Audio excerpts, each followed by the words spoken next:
ಜಿಲ್ಲೆಯ ರೈತರಿಗೆ ವರದಾನವಾಗಬೇಕಿದ್ದ ತುಂಗಾ ಮೇಲ್ದಂಡೆ ಕಾಲುವೆ ಏನಂದರೆ ಬಿಕೋ ಅಂತ ಇದೆ. ಒಂದು ರೀತಿಯಾದಂಥ ಪಾಳು ಬಿದ್ದ ಮನೆಯಂತೆ ಈ ಒಂದು ದೃಶ್ಯ ನೋಡ್ತಾ ಇರ್ಬೋದು.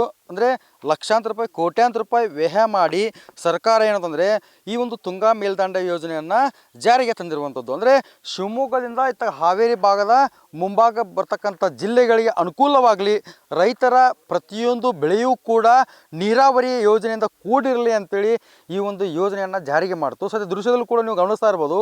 ಒಂದು ರೀತಿ ಬರಗಾಲ ಬಿದ್ದಂಥ ಸಂದರ್ಭದಲ್ಲಿ ಯಾವ ರೀತಿ ಆ ಭೂಮಿ ಬಿರುಕು ಬಿಟ್ಟಿರುತ್ತೋ ಆ ರೀತಿಯಾದಂಥ ದೃಶ್ಯ ಈ ತುಂಗಾ ಮೇಲ್ದಂಡೆ ಕಾಲುವೆಯಲ್ಲಿ ಕಾಣ್ತಾ ಇರೋದು. ಸದ್ಯ ಆ ದೃಶ್ಯ ಆ ಕಡೆ ಭಾಗದಲ್ಲಿ ನೀವು ನೋಡ್ತಾ ಇರ್ಬೋದು. ಕೇವಲ 1 ಅಥವಾ 2 ಇಂಚು ಮಾತ್ರ ಆ ಒಂದು ಸಿಮೆಂಟನ್ನು ಒಂದು ಪರದೆಯನ್ನು ಹಾಕಿರ್ತಕ್ಕಂಥ ಹಿನ್ನೆಲೆಯಲ್ಲಿ ಒಂದು ವೇಳೆ ಮಳೆಗಾಲದ ಸಂದರ್ಭದಲ್ಲಿ ಈ ಒಂದು ಕಾಲುವೆಗೆ ನೀರು ಬಿಟ್ಟರೆ ಅದು ಸಂಪೂರ್ಣವಾಗಿ ಭೂಮಿಯಲ್ಲಿ ಇಂಗಿಕೊಂಡು ಅಕ್ಕಪಕ್ಕದಲ್ಲಿರ್ತಕ್ಕಂಥ ಜಮೀನುಗಳಿಗೆ ಆ ತೇವಾಂಶ ಹೋಗುತ್ತೆ. ಆ ತೇವಾಂಶ ಹೋದಂಥ ಸಂದರ್ಭದಲ್ಲಿ ಅಲ್ಲಿದ್ದಂಥ ಬೆಳೆಗಳಿಗೂ ಕೂಡ ಹಾನಿ, ಜೊತೆಗೆ ಆ ಬಿಟ್ಟಂಥ ನೀರು ಕೂಡ ವೇಸ್ಟು ಅನ್ನುವಂಥ ಮಾತನ್ನು ಇಲ್ಲಿರ್ತಕ್ಕಂಥ ರೈತರು ಸಾಕಷ್ಟು ಒಂದು ಆಕ್ರೋಶವನ್ನು ಹೊರ ಹಾಕಿರೋದು. ಕೇವಲ ಇದು ಇವತ್ತು ನಿನ್ನೆಯ ಮಾತಲ್ಲ. ಈ ಒಂದು ಕಾಲುವೆ ತುಂಗಾ ಮೇಲ್ದಂಡೆ ಕಾಲುವೆ ಏನಂತಂದರೆ ಕೋಟ್ಯಾಂತರ ರೂಪಾಯಿ ವೆಚ್ಚದಲ್ಲಿ ಮಾಡಿರ್ತಕ್ಕಂಥ ಈ ಒಂದು ತುಂಗಾ ಮೇಲ್ದಂಡೆ ಕಾಲುವೆ ಪ್ರತಿ ವರ್ಷವೂ ಕೂಡ ಇದೇ ರೀತಿಯಾದಂಥ ಗೋಳು ಈ ಭಾಗದ ರೈತರು, ಅಂದರೆ ಶಿವಮೊಗ್ಗದಿಂದ ಆರಂಭವಾಗುವಂಥ ಈ ಕಾಲುವೆ ಹಾವೇರಿ, ಗದಗು ಹಾಗೆ ಮುಂದೆ ಬರ್ತಕ್ಕಂಥ ಎಲ್ಲ ಜಿಲ್ಲೆಗಳಿಗೂ ಕೂಡ ಸಂಪರ್ಕ ಮಾಡುತ್ತೆ. ಅಕ್ಕಪಕ್ಕದಲ್ಲಿರ್ತಕ್ಕಂಥ ಜಮೀನುಗಳು ನೀರಾವರಿ ಆಗುತ್ತೆ. ನಮಗೆ ಪ್ರತಿ ವರ್ಷವೂ ಕೂಡ 3 ಬೆಳೆಗಳನ್ನ ನಾವು ಬೆಳಿತೀವಿ ಅಂತೇಳಿ ರೈತರು ಏನಂದರೆ ಖುಷಿ ಪಟ್ಟಿದ್ರು. ಆ ಖುಷಿ ಈಗ ನಿಜಕ್ಕೂ ಕೂಡ ವ್ಯರ್ಥವಾಗಿದೆ ಅಂತಲೇ ಹೇಳ್ಬೋದು. ಯಾಕಂದರೆ ಬಂದಂಥ ನೀರು ಕಾಲುವೆಯಲ್ಲಿ ನಿಂದ್ರಲ್ಲ. ಪಕ್ಕದ ಜಮೀನುಗಳಿಗೆ ಸಾಕಷ್ಟು ತೇವಾಂಶ ಹೋಗಿ ಪಕ್ಕದ ಬೆಳೆಗಳು ಕೂಡ ಹಾಳಾಗ್ತಾ ಇರುವಂಥದ್ದು. ಜೊತೆಗೆ ಏನಂತಂದರೆ ಕೇವಲ ಮಳೆಗಾಲ ಸಂದರ್ಭದಲ್ಲಿ ನಾವು ಈ ಒಂದು ಕಾಲುವೆನ ಮೇಂಟೆನೆನ್ಸ್ ಮಾಡ್ತೀವಿ ಅಂತೇಳಿ ಲಕ್ಷ ಹಣವನ್ನು ಅಧಿಕಾರಿಗಳು ತೆಗಿತಾ ಇರುವಂಥದ್ದು. ಅಂದರೆ ಇದಕ್ಕೆ ಪ್ಯಾಚಿಂಗ್ ಮಾಡ್ತೇವೆ, ಜೊತೆಗೆ ಅಂದರೆ ಬಿರುಕು ಬಿಟ್ಟಂಥ ಗೋಡೆಗಳಿಗೆ ನಾವು ಸಿಮೆಂಟನ್ನು ಹಾಕ್ತೀವಿ ಮೇಂಟೆನೆನ್ಸು ಅಂಥೇಳಿ ಸಾಕಷ್ಟು ಹಣವನ್ನು ಈ ಇಲಾಖೆಗೆ ಸಂಬಂಧಪಟ್ಟಂಥ ಅಧಿಕಾರಿಗಳು ತೆಗಿತಾ ಇರುವಂಥದ್ದು. ಜೊತೆಯಲ್ಲಿ ಸ್ಥಳೀಯ ರೈತರಿದ್ದಾರೆ. ಹಾವೇರಿ ಜಿಲ್ಲೆಯ ರಟ್ಟಿಹಳ್ಳಿ ಭಾಗದಲ್ಲಿ ನಾನು ಇರುವಂಥದ್ದು. ಈ ಒಂದು ಕಾಲುವೆಯನ್ನು ಸಾಕಷ್ಟು ಒಂದು ರಿಯಾಲಿಟಿ ಚೆಕ್ ಮಾಡ್ಕೊತ ಬಂದಂಥ ಸಂದರ್ಭದಲ್ಲಿ ಎಲ್ಲಿ ಹೋದರೂ ಕೂಡ ಸಂಪೂರ್ಣವಾಗಿ ಕಿತ್ಕೊಂಡು ಹೋಗಿ ಏನಂದರೆ ಒಂದು ರೀತಿ ಮಣ್ಣು ಆ ದಿಬ್ಬ ಇನ್ನೊಂದು ಸ್ವಲ್ಪ ವರ್ಷ ಹೋದರೆ ಅದೊಂದು ರೀತಿ ಕುಸಿದು ಬೀಳುವಂಥ ಸಂದರ್ಭ ಈಗ ಆ ಒಂದು UTP ಕಾಲಿಗೆ ಬಂದಿರುವಂಥದ್ದು. ರೈತರಿದ್ದಾರೆ, ಕೇಳೋಣ ಅವ್ರನ್ನ ಏನು ಹೇಳ್ತಾರೆ ಅಂತೇಳಿ.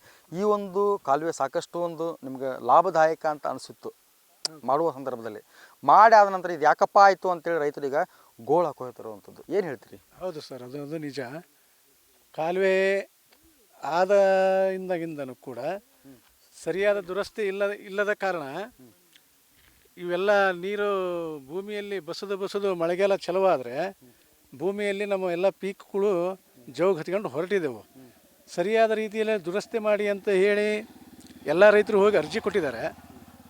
ಅದರ ಜೊತೆಗೆ ಸಮರ್ಪಕವಾಗಿ ನೀರು ಹರಿಯುವ ಜಮೀನಿನಲ್ಲಿ ಸರಿಯಾದ ರೀತಿ ಕಾಲುವೆ ಮಾಡಿಕೊಡಿ ಅಂತ ಹೇಳಿದ್ರು. ಇಲ್ಲಿವರೆಗೂ 10 ವರ್ಷ ಆಗಿ ಈ ಯೋಜನೆ ಚಲವಾದ ಮೇಲೂ ಕೂಡ ಅದನ್ನು ಸರಿಯಾಗದ ರೀತಿಯಲ್ಲಿ ಮುಟ್ಟಿಸಿಲ್ಲ. ಇನ್ನು ಆಗಬೇಕು ಅಂತಲೇ ಹೇಳ್ತಿದ್ದಾರೆ. ಆದ ಕಾರಣ ಇದಕ್ಕೆ ಸಂಬಂಧಪಟ್ಟ ಇಲಾಖೆ ಮತ್ತು ಸರ್ಕಾರ ಶೀಘ್ರದಲ್ಲೇ ಇದನ್ನು ದುರಸ್ತಿ ಮಾಡಿಕೊಡ್ಬೇಕಂತ ಅವರಲ್ಲಿ ಮನವಿ ಮಾಡ್ಕೊತೀವಿ. ಎಷ್ಟರ ಮಟ್ಟಿಗೆ ಕಳಪೆ ಆಗಿದೆ ಇದು? ಏನ್ರಿ ಹೇಳ್ಬೇಕು ಅಂದ್ರೆ ಅವ್ರು ಎಷ್ಟು ಮಟ್ಟಿಗೆ ಮಾಡ್ಯಾರ ಅಂತಂದು ಹೆಂಗೆ ಇದು ಮಾಡಕ್ರಿ? ನೀವು ಹೇಳಿದ್ರಲ್ರಿ ಈಗ ಸಬ್ ಕಲೆವಂತೂ ಒಟ್ಟ ಮಾಡಿಲ್ಲ, ಚೆನ್ನಾಗಿ ಮಾಡಲಿಲ್ಲ. ನಮ್ಮ ಇದು ಹೊಲಗಳಿಗೆ ಸಬ್ ಕಲೆ ಮಾಡಿ ತಿರುಗಾ ಅದಕ್ಕೆ ಮೇನ್ ಕಲೆ ಮಾಡಿ ಇದು ಬಂತಲ್ಲ, ಇದರಿಂದ ಮತ್ತು ನಮ್ಮ ಹೊಲಗಳಿಗೆ ಜಮೀನಿಗೆ ಆಯ್ತಕ್ಕಂಥದ್ದನ್ನು ಚೆನ್ನಾಗಿ ಮಾಡಿಲ್ಲ. ಒಟ್ಟ ಆಯ್ತಂಗಿಲ್ಲ. ಅದು ಜನರು ರೈತರ ಗುದ್ದಾಡಿದಾರೆ. ಈಗ UTP ಕಾಲುವೆ ವರದಾನವಾಗಬೇಕಿತ್ತು ರೈತರಿಗೆ. ಆದ್ರೆ ಅದು ನೀರು ಬಸದು ಪಕ್ಕದಲ್ಲಿರ್ತಕ್ಕಂಥ ಜಮೀನು, ಅಂದರೆ ರೈತರು ಈಗೇನು ಈ ಒಂದು UTP ಕಾಲುವೆಗೆ ಜಮೀನು ಕೊಟ್ಟಿದ್ರಲ್ಲ ಆ ಜಮೀನು ಕೂಡ ಹಾಳು, ಪಕ್ಕದಲ್ಲಿರ್ತಕ್ಕಂಥ ಜಮೀನುಗಳು ಕೂಡ ಹಾಳು. ಅಂದರೆ ಅದು ಬಸ್ತು ಜೌಗ್ ಆಗ್ತಾ ಇದೆ. ಏನು ಹೇಳ್ತೀರಿ? ಹೌದ್ರಿ, ಮಗ್ಲಾಗೆಲ್ಲ ಈ ಹೊಡೆದು ಮಗ್ಲಾಗ ಸ್ವಲ್ಪ ತಗ್ಗದ ಪ್ರದೇಶ ಎಲ್ಲ ಜೌಗ್ ಹಾಕತ್ತವ್ರಿ. ಎಲ್ಲಿ ಹೋಗ್ಬೇಕಾಯ್ತು ನೀರು ಹೋಗೋದಿಲ್ಲ, ಬಟ್ ಎಲ್ಲಿ ಜಾಸ್ತಿ ಬೇಕೋ ಅದಕ್ಕೆ ಜಾಸ್ತಿನೇ ಆಗ್ತದೆ. ಪೀಕೆಲ್ಲ ನಮ್ಮವೆಲ್ಲ ಜೌಗನು ಜಾಸ್ತಿ ಆಕತೈತಿ. ಈಗ ಶೀಘ್ರದಲ್ಲಿ ಅದನ್ನು ಸ್ವಲ್ಪ ಮಾಡಿ ಅಂತ ನಾವು ಒಂದು ಮನವಿ ಕೊಟ್ಟಿದ್ವಿ. ಬಟ್ ಯಾವುದು ಮನವಿ ಏನು ಅವ್ರೇನು ಮಾಡ್ತೀವಿ ಅಂತಂದ್ರೆ, ಬಟ್ ಸಣ್ಣ ಕಾಲುವೆಗೂ ಸರಿಯಾಗಿಲ್ಲ, ಏನಿಲ್ಲ. ಎಲ್ಲಿ ನೀರು ಬೇಕು ಸರಿಯಾಗಿ ನೀರು ಹಾಯಂಗಿಲ್ಲ, ಎಲ್ಲಿ ಹಾಯಂಗಿಲ್ಲ ಅಲ್ಲಿ ಸ್ವಲ್ಪ ಜಾಸ್ತಿನೇ ಆಯ್ತದೆ. ಈ ಥರ ಆಗಿ ಭಾಳ ನುಕ್ಸಾನ ಆಗತೈತಿ. ಸ್ವಲ್ಪ ಬೇಗ ಒಮ್ಮೆ ಸಂಬಂಧಪಟ್ಟ ಅಧಿಕಾರಿಗಳು ಸರಿಯಾಗಿ ಮಾಡ್ಬೇಕ್ರಿ ಅಷ್ಟೇ ಇದು. ಎಡವಟ್ಟು ಸರ್ಕಾರದ ಎಡವಟ್ಟಿದೆ. ಆಮೇಲೆ ಮತ್ತೆ ಸರ್ಕಾರ ಅಲ್ರಿ ಎಡವಟ್ಟು ಅಂದರೆ ಸರ್ಕಾರದ್ದೇ ಎಡವಟ್ಟಲ್ವಾ ಇದು. ಹಾಂ, ಆಮೇಲೆ ಹಾಕ್ತಾ ಇರೋದು ತಳಗೆ ಹಾಕ್ತಿರ್ತಾರೆ, ಬಿಲ್ ತಗೊಂಡು ಹೋಗ್ತಾರೆ, ಮತ್ತೆ ನೆಕ್ಸ್ಟ್ ಒಂದು ವರ್ಷನೂ ಸದ್ಯಕ್ಕೆ ಬರೋಂಗಿಲ್ಲ ಅದು. ಆ ಥರ ಕಳಪೆ ಮಟ್ಟದ ಕೆಲಸ ನಡೀತಾ ಇದೆ, ಆಗಿದೆ. ಸ್ವಲ್ಪ ರೈತರಿಗೆ ಉಪಯೋಗ ಇಲ್ಲ. ಅಲ್ಲ ಆಗಿದೆ ರೀ, ಬಟ್ ಈಗ ಮುಂದೆ ಹಿಂದೆ ಹಾಕ್ತಾ ಇನ್ನೂ ಏನು ಲಾಸ್ ನೀವು ನೋಡ್ತಿರಲ್ಲ. ಈಗೆಲ್ಲ ನೋಡ್ತಾ ಇದೀವಿ, ನಾವು ನೋಡ್ತಾ ಇದೀವಿ, ಅದನ್ನ ಹೇಳಿದ್ವಿ. ಸ್ವಲ್ಪ ಬೇಗ ಮಾಡಿಸ್ಬೇಕು ಅಷ್ಟೇ ಅದನ್ನು. ಇದಿಷ್ಟು ಏನಂದರೆ ರಟ್ಟೆಹಳ್ಳಿ ಭಾಗದ ರೈತರ ಮಾತು. ಇದು ಕೇವಲ ಈ ಒಂದು ತಾಲೂಕಿನ ಮಾತಲ್ಲ, ಹಾವೇರಿ ಜಿಲ್ಲೆಗೆ ಸಾಕಷ್ಟು ಒಂದು ಹಳ್ಳಿಗಳಿಗೆ ಹಾದಿದೆ. ಜೊತೆಗೆ ಶಿವಮೊಗ್ಗದಿಂದ ಬರ್ತಕ್ಕಂಥ ಸಾಕಷ್ಟು ಹಳ್ಳಿಗಳನ್ನು ಈ ಒಂದು UTP ಕಾಲುವೆ ಕವರ್ ಮಾಡುತ್ತೆ.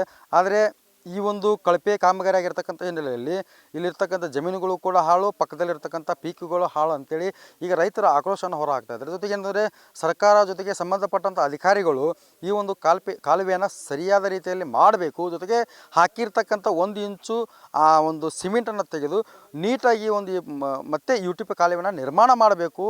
ಈ ಒಂದು ಕಾಲುವೆ ಸಾಕಷ್ಟು ಒಂದು ರೈತರಿಗೆ ವರದಾನವಾಗಬೇಕಾಗಿತ್ತು, ಆದರೆ ಈಗ ಶಾಪವಾಗಿ ಬದಲಾಗಿದೆ ಅಂತೇಳಿ ರೈತರು ತಮ್ಮ ಆಕ್ರೋಶವನ್ನು ಹೊರ ಹಾಕಿರುವಂಥದ್ದು. ಕ್ಯಾಮ್ರಾಮನ್ ನಿಂಗಪ್ಪ ಜೊತೆ ಶಿವಮೊಗ್ಗ ನ್ಯೂಸ್ ಫಸ್ಟ್ ಹಾವೇರಿ.